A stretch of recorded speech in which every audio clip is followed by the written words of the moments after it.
Hello, everyone. We are a Renacast. I'm Jeff, Hey, it's Rajiv. and welcome to our continuing the conversation to provoke your progressive Christian imagination. Bonnie, Alan, and Casey are all on assignment this evening, but we are here to continue our conversation on our last episode, episode 173 on parenting. We'll put it right here. If you haven't listened to it, you should check it out at renacast.com/173 parenting. Simple word, infinite implication. Right, for sure.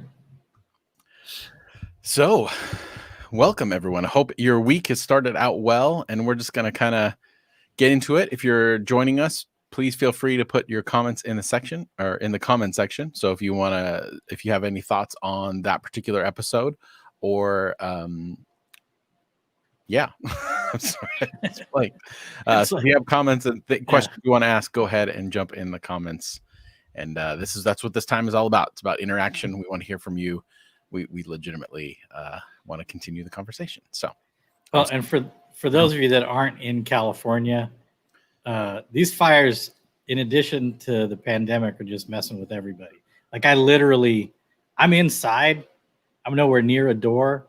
I was just wiping ash off the top of my camera because fires aren't close to us, but the smoke and the ash are just everywhere. Right. So it's just weird. Yeah, and we're like 6 hours apart in California, and in my area of California, it's the same thing. Today was like the first day that the sun was actually out. So for 3 days, we had bad air quality conditions, and we've been inside, which, we were already kind of accustomed to because of the pandemic. But, let's just burn the shit out of everything while we're at it. And, I know. Well, and then it's just gray, that brown, red, gray. Mm-hmm. So you don't even get like the joy of the sunshine. Right. Looking out your window. So fire red. That's where yeah. Got Revelation descriptions going on. And oh my God. Yep. So parenting. It was a fun episode that we recorded. I'm sure that everyone has varying experiences with parenting, whether it's your parenting style or your parents or you have children. Kit, welcome. It says unhealthy and ashes here at Redding. Oh yeah, I'm sure up Northern California as well. Yeah. It's just weird. Like fires are just all over. Usually, right? We get like if the fire's in SoCal, all the Northern California people, we're sending resources and good wishes. And then if the fire's in NorCal, vice versa. And now it's like everywhere. 500 fires last time I checked. It's a big state. Very big. And it was all because of some freak storm. Yeah. Most of it just lightning strikes. That's it. Yeah. But we should have cleaned our floors. I don't know why we didn't do it. We should have raked the forest. That's right. Oh my God. So unhelpful in every possible way. Right. My goodness. Yeah, and then parenting through all this. I mean, my kids are, they're 24 and 27. So, parenting still happens, but it's not the same. You've got 7-year-olds. Yep. And they started remote distancing remote learning last week. So that was a whole nother challenge. That was the plan, was that you just send them to school. Right. There's a whole institution that can handle that part. Right. Yeah. And so we're maneuvering through that. It's tough. We've had a couple of tough days, kind of getting them back into the swing of things. And then, they're not meeting the kids from their class. They're just seeing them over Zoom and then trying to help them with the schoolwork. And I don't know. Yeah. I'm a mess. I don't know what's going on. Yeah. I mean, it's just a universally tough time all around. And right. The Republican National Convention's going on. So just to add to the... Right. Shannon, we agree. 2020 just keeps giving and giving. Remember like when at the end of 2019, there was kind of like, 2020, we've got some hope. that went away really quick. I don't know. Have you seen that? There's that meme where it's like out looking out of a window, and there's like a cityscape, and then there's Godzilla or some huge monster. Because Godzilla's like on our side, but some huge menacing monster in the distance. And it's like, if you saw this out your window, what would you do? And I'm just like, nothing. Nope. I would just stay put and be like, well, I'd be like, that makes here sense. we go. it makes sense. It's like that. Shannon, my husband, and I are both elementary school teachers. Oh, man. Middle school kids. It's crazy here. Oh my goodness. I can't imagine. Because you got to teach your own kids and your class. Like, how is that even possible?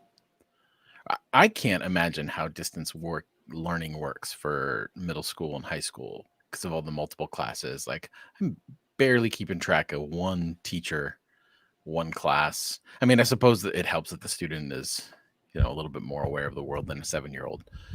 But my hat's off to you. I mean, my goodness. Yeah. And I've got nieces that live close and that I'm also really close with, and they're in high school. And they're on Zoom classes for like 20 minutes a class per day, and they're on this block schedule. So they have like 4 classes. It's kind of like a sort of a pseudo college schedule. 4 classes first semester, 4 classes second semester. And so they're actually in an instructional environment for like an hour a day, 2 hours a day. And then the rest is just working on their own. And yeah, any grade is tough, but thinking about my life, elementary school wasn't that fun for me. Certainly not middle school, but high school was really fun. Like, I can't imagine not getting to go to high school. I wasn't a school fan. Surprise. I just tried to get through it. And one of my daughters is taking that plan. Today they were learning how to, the teacher's trying to get them to, expand and learn details and all that kind of stuff. So she was showing them how to draw pictures, and she's telling the students, we're not going to do stick figures anymore. We want to do details, all that kind of stuff. And one of my daughters is following along and the other of my daughter is not really following along. And we're like, come on, draw while she's drawing. And then after we talked to her, and she's taking away my style of drawing. She wants the stick figures. It was this big conversation. Yeah. It's very much chip off the old block. Yeah. Yeah. There's more than just stick figures, but then again, if that's your mojo.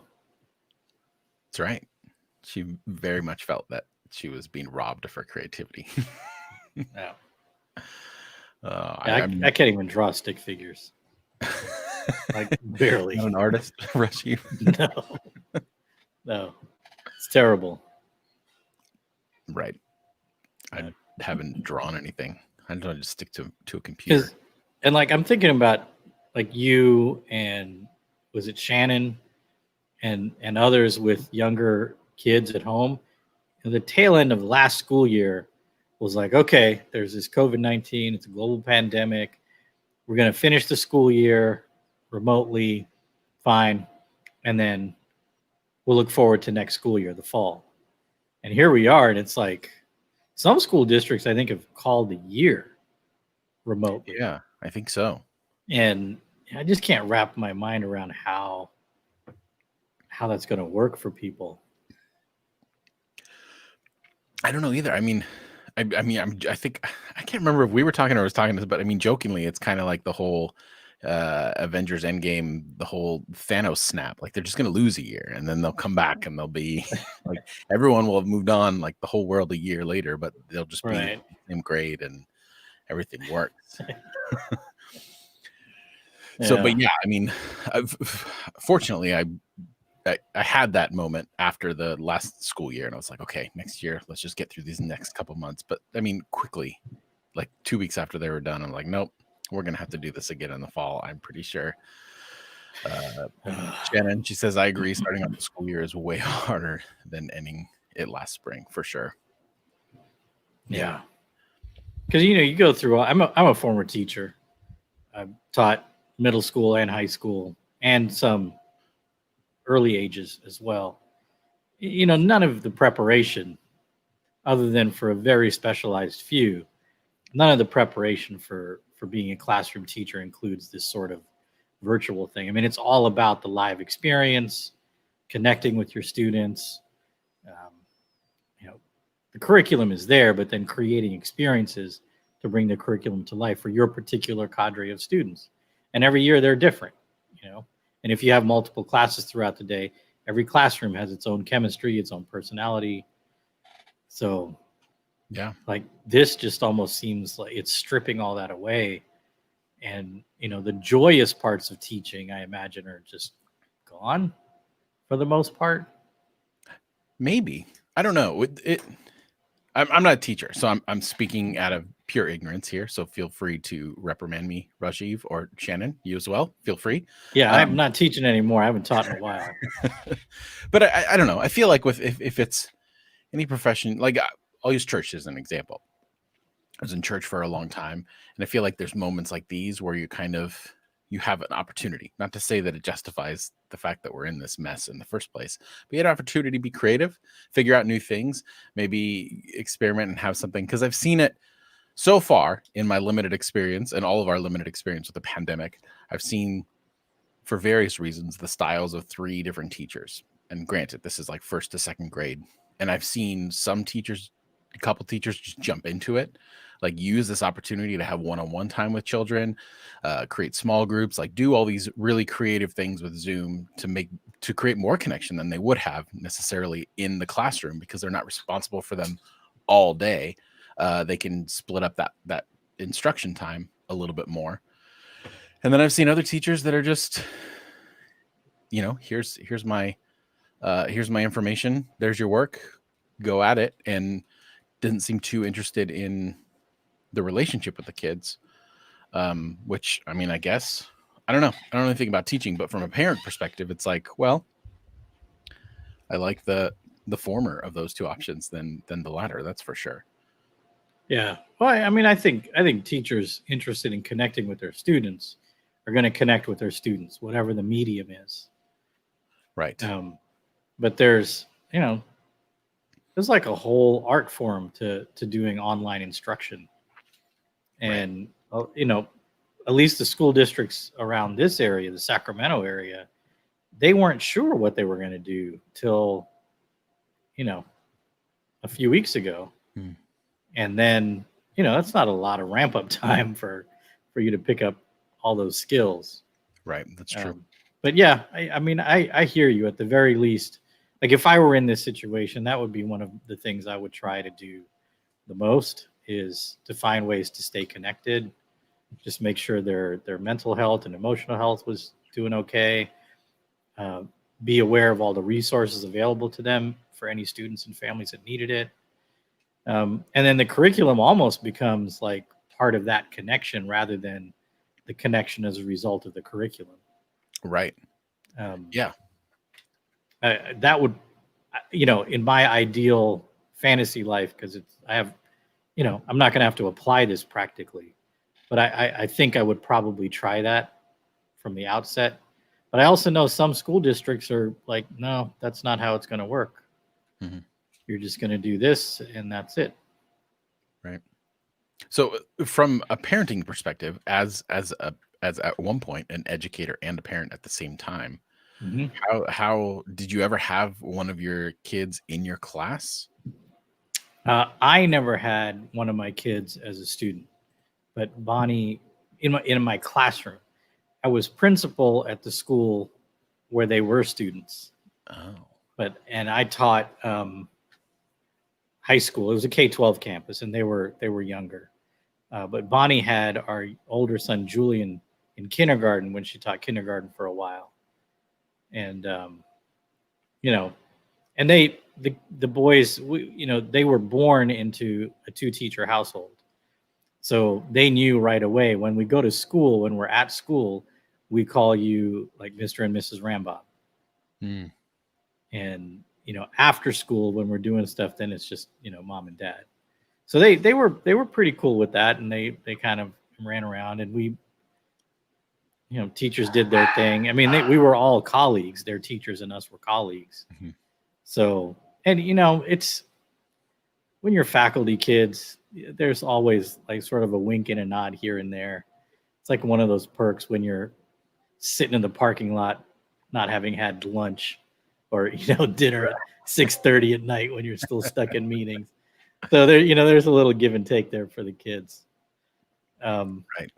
But yeah, I mean, that setting, really having my kids on campus or imagining them as a student is not that big of a deal.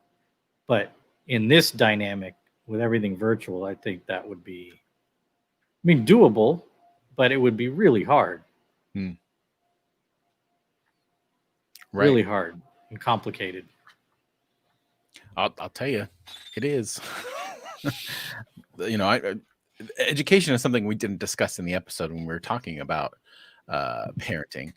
I know that we all have different views and ideas on that. Some parents are really strive for their children to get the best education, go to the best schools, all that kind of stuff, And then I've always just viewed school as social education. You go, you're going to meet friends, you're going to learn stuff. Yeah, that's fine. But depending upon your teacher, you're going to fall behind. And, unless you're going to be in some elite program, you can go to community college for 2 years and then transfer and do all that stuff. So I think, what is the kind of education that's most valuable to parents? And I know that varies a lot. And then obviously that becomes even more dicey now that we're in the situation that we're in. Right.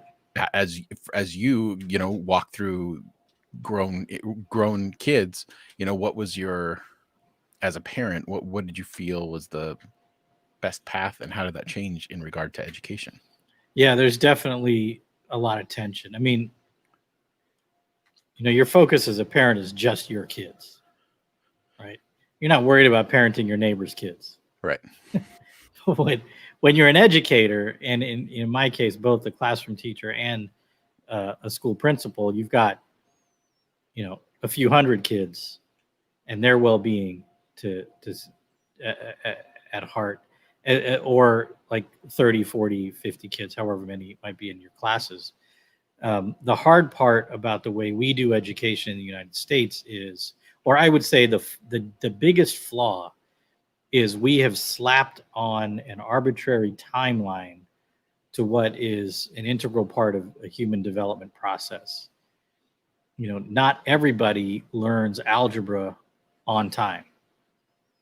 There's just stuff going on in the mind and in the soul that needs to be kind of in place in order for those abstract concepts of mathematics to take root, or to be able to synthesize things in an English class, or even things like reading, decoding two-dimensional letters on a page.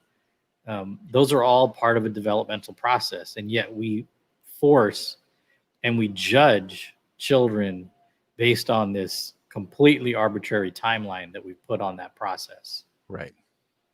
There are some schools, philosophical schools of education and learning, that do it very differently, where the children guide the learning. And those are, those teachers go through a very different training program, and often need to be more highly educated, certainly more trained than a standard public school credential. But there are public schools that do these modalities. Mm-hmm. And I wish we would put the resources into where all of our educators were equipped and trained and able to do more of a teaching along developmental guidelines. So that means you have multiple curricula in a single class, which is a challenging thing. You've got a topic, right? Let's say we're going to learn about spiders, but not everybody's going to learn everything about spiders exactly the same way. Right. But learning about spiders can happen. So figuring out how to attach that. And then, given the context we have now, there's this external force that's saying, by this date, your students should know this, this, and this, and have this mastery about spiders in this particular way. And then it boils down to usually some sort of two-dimensional evaluation rather than an art project combined with maybe doing a video recording or, I don't know, a song. Right. Or spoken word. I mean, I'm not being facetious here. There's lots of ways to show what you've learned. Right.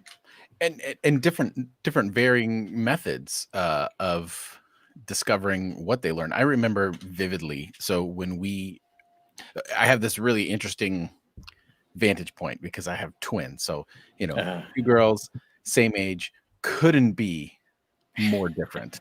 Like just couldn't be more different. And I remember, the whole, like, we were getting ready for kindergarten and we had to check in with the elementary school and they had this like little mini assessment for them. And one of the things they had to do was they had to draw a circle and then take scissors and cut around the circle. So one of my daughters, very, she gets instructions. She wants to do it exactly how you want her to do it. She's good at following instructions, keeping organized. So she did it like really quickly. My other daughter, she's like, she draws the circle and then proceeds to like give a very elaborate explanation. She's sitting there like she's talking to an adult at tea time or whatever. And she's like, a lot of people would like to like cut along the lines, but I like to first like to snip the corners a little bit. And then I like, so she's like going every direction to just cut around the circle that she possibly can. But in her mind, she has this reasoning on how she wants to do it. It's the way that she does it or whatever. And then we get to the end of that assessment and it's like, for the way that our school system is, it's almost more about how well do you follow instructions and conform to this set of things than it is actual intelligence. And it was really striking to me, and it's kind of stuck with me. And I've seen them as they evolved over the next couple of years now that they're starting second grade, and how different they approach these things. And and then I remember back into high school, like people that followed rules and that were able to conform tend to be better students. And it was very little a reflection of their intelligence or what they knew. It was just, I conformed really good. Yeah. There's lots of layers to it. Like, because if the objective has been met, I mean, there's got to be a learning objective more than just following the rules. It's supposed to lead to something. Right. And some kind of discovery or foundational knowledge, which, sometimes is rote. An apple is an apple. And everybody calls it an apple because otherwise no one will know what you're talking about. So some arbitrary labels are important, or else you're by yourself and no one knows what you're doing. No one knows what you're thinking. No one knows what you're saying. So there are some things, rules of the road, so to speak. But, there's people like, to use IKEA furniture, they can open an IKEA furniture box. It's, relatively complex, and just glance at the parts and look at the hardware and put it together, and never once look at the instructions. Right. And then there's others where it's like, okay, frame box 1, where's all the pieces that go, and you go step by step. And some kind of can do both. Because there are sometimes, if you've ever opened IKEA furniture to put it together, you're like, I know how to put stuff together. Like, I'm pretty handy. I got tools, but I have no idea what this part's for. Hey, as long as it stands in the end, who cares if there's a few parts left over? That's the thing. If you got parts left over, it's not going to stand for long. Right. And they're never specific about how many extra parts they put in that box. Yeah, no, I don't think they are. It's for those of you that are watching, feel free to jump in on the comments. Otherwise, I think, we did an episode on parenting, and it was a great conversation. It was fun hanging out with you and Bonnie and getting some sage. It was a good conversation on how to be a better parent in this world. Oh man. Are there any? I think we kind of touched on it in the episode, but now looking back, like, what's the one thing you would have done differently? The one thing I would have done differently sounds a lot like what you're talking about, Jeff, where I would have completely taken pressure off on academic achievement. I would have stayed really focused, like we did, on morality, on conscientiousness, on compassion, being a good member of the community, and learning. Right? Make sure learning is the priority, not so much the grades or the whatever, and fix in their minds that college, which we did this, but this is with the twist. College isn't an option. Where you go to college, what you take in college is wide open, but you're going to go to college because I mean, that's the reason my immigrant family was as successful as we've been. But community college would have been the focus. It's like, here's all the community colleges in the area. We're going to go visit. And then during those 2 years of community college, then start talking about start thinking about the 4-year. What are the classes? What's really resonating? How do you want to spend your days versus do really well and then scholarships and blah, blah, blah. Because, right. Anybody gets into community college, which is a beautiful thing. So having to worry about all that, stress out over admissions. So that's how I would have reframed it. It would have been far less shoot for getting into the best university possible, do all the prep work. And partly because if my kids had done what they did in high school at the same time I was in high school, they would have gotten 4-year full scholarships to like a dozen top-notch schools. But now the environment is just so different. Right. It's really, really different. You have a lot of 4.0 kids. For whatever reason, kids want to do well in school now. And so that's part of it. But the other part is I think they missed out on some really joyful experiences because they were worried about achievement. And that I regret that as a parent, not structuring my goal setting in such a way that allowed for more joy and openness before they begin to narrow focus. And